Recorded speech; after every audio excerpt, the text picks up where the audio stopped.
Hello বন্ধুরা, আমি অনির্বাণ, তোমাদের friendly gardener and welcome back to another video. তো বন্ধুরা, আরেকটা সুন্দর সকালে অনির্বাণ চলে এসছে। আর গতকালকে খবর পেয়েছি অনেক জায়গায় বৃষ্টি হয়েছে, মানে আমার এখানে হয়েছে, ওই ড্রপার দিয়ে ফেললে যেরকম জল পড়ে ওরকম বৃষ্টি হয়েছে। তো প্রচুর বন্ধুরা যারা মধ্যমগ্রামের দিকে থাকে তারা আমাকে বললো যে ওখানে খুব বৃষ্টি হয়েছে। আর বললাম, তোরা খুব লাকি, আমাদের কপাল খারাপ, আমাদের এখানে বৃষ্টি হয়নি। তো কম বেশি বৃষ্টি হচ্ছে শুনছি, সামনের সপ্তাহে নাকি টানা বৃষ্টির পূর্বাভাস আছে, মানে এটা শোনা পূর্বাভাসের কথা। আর আবার নাকি একটা ঝড় ঠড় আসতে পারে। এখন এই ঝড় আসা তো মানে কমন হয়ে গেছে, প্রতি বছর এখন ঝড় আসছে। মানে একটা সময় আমরা এইসব ঝড়ের কথা খালি বইতে পড়তাম, এখন মানে চোখে দেখি। তো থাক, সেসব ঝড় ঠড় যখন আসবে তখন দেখা যাবে। আজকে যে ঝড়টা এসছে সেটা হচ্ছে অ্যাডেনিয়ামের ঝড়। আমি মনে করি অ্যাডেনিয়াম গাছ হচ্ছে এমন একটা গাছ যেটা মানে 8 থেকে 80 মানে সবাই করতে পারে, মানে এতটাই সহজ অ্যাডেনিয়াম গাছ। আর শুধু 8 থেকে 80 বলে না, এর পরিচর্যাও খুবই সহজ, মানে প্রতিটা মানুষ অ্যাডেনিয়ামের পরিচর্যা করতে পারবে। আর অ্যাডেনিয়াম আমি মনে করি যাদের হাতে সময় খুবই কম, অ্যাডেনিয়াম, বোগেনভিলা এই ধরনের গাছ করলে তাদের কিন্তু মানে ইন্টারেস্টটা থাকবে, যে হাতে সময় কম আছে কিন্তু তাও তারা ভালো ফুল করতে পারে। সেরকমই একটা গাছ হচ্ছে অ্যাডেনিয়াম। তো অ্যাডেনিয়ামের মানে যাবতীয় ভিডিও, মানে পটিং মিডিয়া থেকে শুরু করে কি করে গাছ বসাতে হবে সেটা আমার আছে। বিভিন্ন এক্সপার্টদের ভিডিও অলরেডি এই বছর অনেকগুলো ভিডিও করা হয়ে গেছে। এবার বাকি ছিল অ্যাডেনিয়ামের খাবার, যেটা তোমাদের প্রমিস করেছিলাম অ্যাডেনিয়াম গাছে খাবারের উপর একটা ভিডিও দেবো। তো সেই ভিডিওটা যেমনটা প্রমিস আমি করেছিলাম সেরকমটা তো করতেই হবে। ডেফিনেটলি অ্যাডেনিয়ামে এই সময় কি খাবার দেবো। দেখো, অ্যাডেনিয়াম গাছ আমরা ফেব্রুয়ারি মাস থেকে রিপোর্টিং করছি। আর এই গাছ রিপোর্টিং তোমরা করতে পারবে টুয়ার্ডস দুর্গাপুজোর আগে অবধি, মানে ধরে রাখো সেপ্টেম্বরের এন্ড অবধি তোমরা কিন্তু অ্যাডেনিয়াম রিপোর্টিং করতে পারবে, কোনো অসুবিধা নেই। এবার সেপ্টেম্বরের পরে অক্টোবর মাসেও রিপোর্টিং করা যায়, কিন্তু অক্টোবর মাসে রিপোর্টিং করলে তোমাদের হাতে সময় কম থাকবে, আবার নভেম্বর ডিসেম্বরতে ঠান্ডা পড়ে যাবে। সেই জন্য সেপ্টেম্বরে রিপোর্টিংটা শেষ করে দেওয়া উচিত, অক্টোবর থেকে আর যেন রিপোর্টিং না করা উচিত। তো রিপোর্টিং কী করে করতে হবে না করতে হবে সেই নিয়ে তার কথা বলার দরকার নেই, কারণ সেই ভিডিও অলরেডি আমার চ্যানেলে আছে। বিভিন্ন রকম মিডিয়াতে রিপোর্টিং করা তোমাদের শিখিয়েছি, সিন্ডার থেকে শুরু করে ধনঞ্জয় কাকু স্পেশাল মাটি বানানো, সেই মাটির ভিডিও কিন্তু তোমরা পেয়ে যাও। মাটিতে কি করে অ্যাডেনিয়াম করতে হয় সেটাও তোমাদের দেখিয়েছি। তোমাদের যদি একটা দেখাই গাছ, এই দেখো, এই গাছটা আমি রিপোর্ট করেছি, কিন্তু ধনঞ্জয় কাকু যেরকম মাটি বলেছে সেরকম মাটির মধ্যে কিন্তু বসানো আছে। এই গাছের রিপোর্টিং হয়েছে এই আনুমানিক 6 থেকে 7 দিন হলো, খুব ভালো আছে। আর অ্যাডেনিয়ামের সব থেকে আসলে হচ্ছে কটেক্সটা আমি ধরে যখন দেখবো যে টাইট আছে, শক্ত আছে, মানে ঠিক আছে। এখনো এর মধ্যে মানে সেরকম গ্রোথ আসেনি। গাছটাকে ভয়ানক আমি কেটেছি, বিশাল বড় গাছ ছিল, এটাকে কেটে এরকম সাইজ করা হয়েছে। দেখা যাক, এটাকে কটেক্সটাকে ফোলানোর ইচ্ছা আছে। তো এরকম মাটির গাছও আমার কাছে আছে। প্লাস তোমাদের যদি মানে তো দেখাই, আমি একটা গাছে খুব সুন্দর ফুল এসছে, দেখো এইটা কিন্তু টোটালি সিন্ডারে আছে, ঠিক আছে, সিন্ডারের মধ্যে আছে, মানে একদম 3 মূর্তি ফুটেছে, ঠিক আছে। দেখো সিন্ডারের মধ্যে গাছ, এর খান দিয়ে আবার একটুখানি মাদার অফ থাউজেন্ডও বেরিয়ে গেছে। এই গাছগুলো খুব সুন্দর লাগে, তাই জন্য তুলিনি, ঠিক আছে। টোটালি সিন্ডার মিডিয়ার মধ্যে। তো সব রকম মিডিয়ার মধ্যে আমার কাছে গাছ আছে, তোমরা জানো। আর একটা জিনিস আমি মনে করি, যে কোনো মিডিয়াতে তুমি যদি পরিচর্যা ঠিক করো তোমার গাছ কিন্তু সুন্দর হয়। মানে এটা কোনো মানে কথা না যে শুধু সিন্ডারেই তোমার গাছ ভালো হবে, শুধু মাটিতেই তোমার গাছ ভালো হবে, এটা কিন্তু কোনো কথা না, ঠিক আছে। তুমি সিন্ডারে করো, মাটিতে করো, কেউ কেউ কোকোপিটও করে, যেখানেই করো, আসল হচ্ছে পরিচর্যাটা তোমাকে আসল ঠিক করে করতে হবে। তো কথা হচ্ছে যে অ্যাডেনিয়াম গাছে খাবার নিয়ে এই সময় দাঁড়িয়ে, যখন আমি ভিডিওটা করছি এই সময় দাঁড়িয়ে কিন্তু অ্যাডেনিয়াম গাছে খাবারে কিছু পরিবর্তন করতে হয়।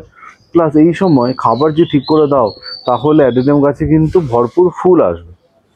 ঠিক আছে, ভরপুর ফুল আসবে আর গ্রোথ খুব ভালো হবে। যদি তোমরা ফেব্রুয়ারি মাসে গাছটাকে রিপোর্টিং করে ফেলো তাহলে এতদিনে তোমার কিন্তু গাছে গ্রোথ ভালো চলে আসার কথা। একটা গাছ তোমাদের দেখাই, এটা ফেব্রুয়ারি মাসে রিপোর্টিং করা, যদিও ওটা অ্যারাবিকাম, দেখো কি সুন্দর হয়েছে। ঠিক আছে, এটা কিন্তু পুরো সিন্ডারের মধ্যে আছে, এটা ফেব্রুয়ারি মাসে রিপোর্টিং করা হয়েছিল। এর মধ্যে গাছের গ্রোথ দেখো কত সুন্দর আছে। তোমাদের গাছও কিন্তু এরকম মানে গ্রোথ হয়ে যাওয়ার কথা যদি তোমরা ফেব্রুয়ারি মাসে রিপোর্টিংটা করে ফেলো। ঠিক আছে, কি খাবার অ্যাডেনিয়াম গাছে দেওয়া উচিত আর কি খাবার কম দেওয়া উচিত সেটা বলবো। দেখো একটা জিনিস তোমাদের বলবো, অ্যাডেনিয়াম গাছে এই সময় ফুল দরকার। যদি তোমাদের ফলিয়েজ ভালো থাকে, পাতা যদি তোমাদের ভালো চলে আসে, ভালো গ্রোথ আছে, ঠিক আছে, তাহলে আমি বলবো সর্ষের খোলের জল বেশি দেওয়ার দরকার নেই। যদিও আমি আমার অ্যাডেনিয়াম গাছে মানে খুব একটা সর্ষের খোল জল দেওয়া প্রেফার করি না, কারণ আমি তোমাদের বলেছিলাম যে সর্ষের খোলের জল থেকে অনেক সময় কিন্তু একটা ফাঙ্গাস জনিত সমস্যা হতে পারে।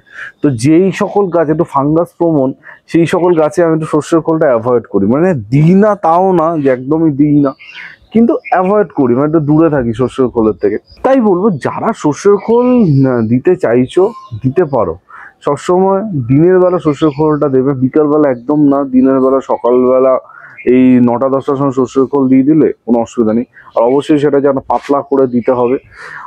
আর সর্ষের খোল অতিরিক্ত দেওয়া যাবে না, মাসে একবার খুব বেশি হলে দুবার। কারণ বেশি সর্ষের খোল কি হবে, গাছটা সবুজ হতে থাকবে, গাছে গ্রোথ থাকবে, গাছে প্রচুর পাতা থাকবে, যেটা আমরা একদমই চাই না। বুঝে গেছে? তো সেখান থেকে দাঁড়িয়ে যেটা সর্ষের খোলে জলটা আমরা কম করে দেবো।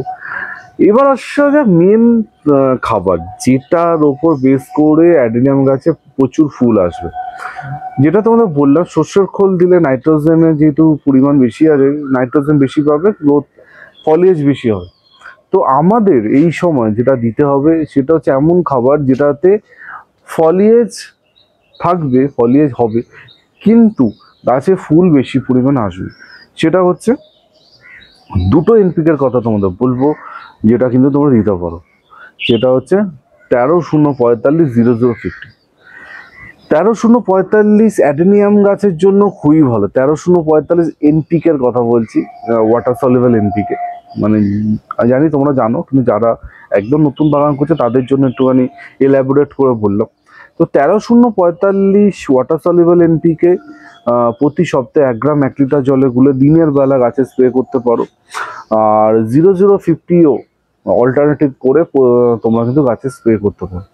ঠিক আছে, খুব ভালো কাজ দেবে, গাছের গ্রোথ খুব ভালো হবে, গাছ সুন্দর হবে, প্লাস গাছে কিন্তু প্রচুর ফুল আসবে। অনেকে আমাকে প্রশ্ন করতে পারে যে অনির্বাণ ব্যালেন্স এনপিকে দিলে হবে না। দেখো ব্যালেন্স এনপিকে ভালো, ব্যালেন্স এনপিকে কাজ আছে, কিন্তু মানে সবসময় ব্যালেন্স এনপিকে দিলে তোমরা কিন্তু সেই কাজটা পাবে না যেটা তোমরা এই এনপিকে গুলো দিলে করতে পারবে। বোঝা গেছে? 13-0-45-00-50 অল্টারনেটিভ দিনে তোমরা মানে ঘুরিয়ে ফিরিয়ে তোমরা কিন্তু স্প্রে করলে তোমাদের গাছে কিন্তু ফুল আসে।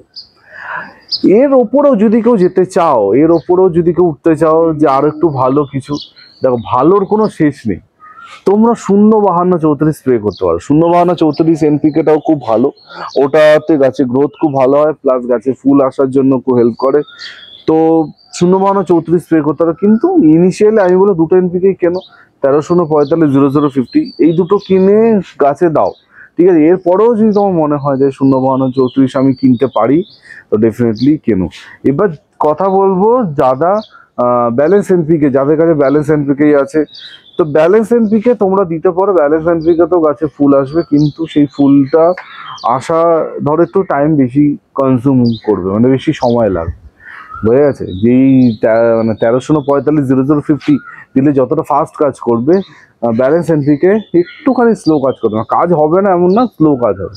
আর লাস্ট একটা বোনাস খাবার যেটা তোমাদের বলবো, যাদের হাতে এইটুকুও সময় নেই যে আমি এনপিকেটা স্প্রে করব, আমার এইটুকুও সময় নেই অনির্বাণ, তাদের জন্য একটাই উপায় আছে, সেটা শুধু তাদের জন্যই বলছি। এটাই খাওয়াটা একটু এক্সপেন্সিভ, প্রথমেই বলে দিচ্ছি, সেটা হচ্ছে অসমোকোট। অসমোকোট হচ্ছে একটা স্লো রিলিজ ফার্টিলাইজার। অসমোকোট এখন অনেক নার্সারিতে পাওয়া যায়, অনলাইনে পাওয়া যায়।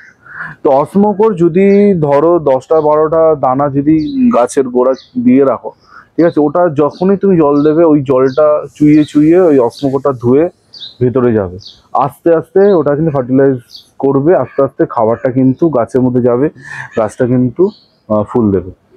এটা অস্মকোটটা কিন্তু একটু এক্সপেন্সিভ খাবার, আগের থেকে বলে রাখছি, সবার জন্য কিন্তু না। যারা অ্যাফোর্ড করতে পারবে শুধু তাদের জন্য। আমি নিজেই দিই না, কারণ ওটা মানে অনেক দাম, ঠিক আছে, আমি নিজেই আমার কাছে দিই না। কিন্তু যারা পারো দিতে পারো, যাদের হাতে একদমই সময় নেই যে আমি ওই স্প্রে করব, সেই সময়টাও তাদের যদি না থাকে, তাদের জন্য অস্মোকোট 10-12টা করে দানা ওরা দিয়ে দিলে, দিয়ে যখনই তুমি জল দেবে তোমার কিন্তু ওই খাবারটা ধুয়ে যাবে, গাছ কিন্তু ডেভেলপ করবে, গাছ কিন্তু ফুল আসবে। এটা শুধু কোট আনকোট শুধু একদমই যাদের সময় হাতে নেই তাদের জন্য বললাম, সবার জন্য কিন্তু বলিনি, ঠিক আছে, কথাটা কিন্তু ভালো করে মাথায় রেখো, বোঝা গেছে। আর লাস্টে যেতে যেতে আরেকটা কথা বলবো, জলের ব্যাপারে। এই গরমে অ্যাডেনিয়াম গাছের জলটা কিন্তু বুঝে দিতে হবে, মানে গরমেও জল দেবো না, অ্যাডেনিয়াম গাছ বলে শুকিয়ে মারবো, ওরকম করলে কিন্তু হবে না। এখন যা গরম পড়েছে, অ্যাডেনিয়াম গাছে কিন্তু ভালো করে ওয়াটারিং করতে হবে। আর যাদের কাছে সিন্ডারে গাছ বসানো আছে, সিন্ডারে যারা গাছ বসিয়েছো, তারা কিন্তু রেগুলার জল দিতে পারো। আমি কিন্তু প্রতিদিন সিন্ডারেগুলোতে জল দিই, আর যেগুলো তো মাটিতে বসানো আছে সেগুলো অল্টারনেটিভ দিনে আমি জল দিয়ে থাকি। আমার গাছ কিন্তু ভালো আছে, গাছ সুন্দর আছে, ঠিক আছে। প্রচুর গাছের রিপোর্টিং চলছে, এখনও রিপোর্টিং বাকি আছে। তো এই ছিল টোটাল গল্প অ্যাডেনিয়ামের।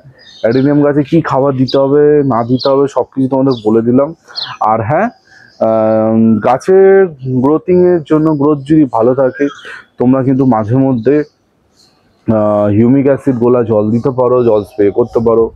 অনুখাদ্য তো দিতেই পারো, মানে মাসে 2বার, হিউমিক অ্যাসিডও মাসে 2-3 বার দিতেই পারো, কোনো অসুবিধা নেই, গাছ খুব ভালো থাকবে। আর লাস্ট বোনাস একটা টিপস যেটা বলবো, কারোর যদি মনে হয় যে আমি অনিমা এনপিকে আমি ইউজ করবোই না, এনপিকে আমার দিলে সমস্যা আছে, তাহলে আমি বলবো তোমরা যে কোনো লিকুইড মাইক্রোনিউট্রিয়েন্ট দিতে পারো, বা সিউইডও কিন্তু তোমরা দিতে পারো, 100% অর্গানিক, তোমাদের কিন্তু কাজ হবে। আর যেটা হয় আর কি, অর্গানিক করলে কি হয়, একটু স্লো কাজটা হয়, যেটা কেমিক্যালে ফাস্ট কাজ হয়। সব কিছু তোমাদের ওপর। আর এনপিকে কিন্তু গাছের পাতায় স্প্রে করবে, একদম গোড়ায় আবার ঢেলে দিও না কেউ, ঠিক আছে, এরকম মাথায় রেখো। অনেকে আমাকে জিজ্ঞেস করেছে, অনির্বাণদা মিক্স খাবার কি অ্যাডেনিয়াম গাছে দেওয়া যায় না? ডেফিনেটলি দেওয়া যায়, কিন্তু আমার মতে মিক্স খাবার অ্যাডেনিয়াম গাছে মাটি বানানোর সময় মিশিয়ে যদি দেওয়া হয়, তাহলে কিন্তু ও ভালো হবে, গাছ কিন্তু সুন্দর হবে। একটা জিনিস মাথা রাখবে, অ্যাডেনিয়াম গাছে কিন্তু অতিরিক্ত খাবার দেওয়ার প্রয়োজন পড়ে না, যে প্রতি মাসে প্রতি 15 দিন অন্তত খাবার দিয়ে যাও, মিক্স খাবার দেবো, এই খাবার দেবো, ওই খাবার দেবো, দেওয়ার দরকার নেই। কিন্তু ও অলরেডি ওর কডেক্সের মধ্যে প্রচুর খাবার হোল্ড করে রাখে। তো যখন তোমরা মাটি বানাচ্ছ সেই সময় দিলে, সিন্ডারে তো মিক্স খাবার দেওয়ার কোনো প্রশ্নই ওঠে না, মিক্স খাবার দেওয়ার কোনো দরকারই নেই।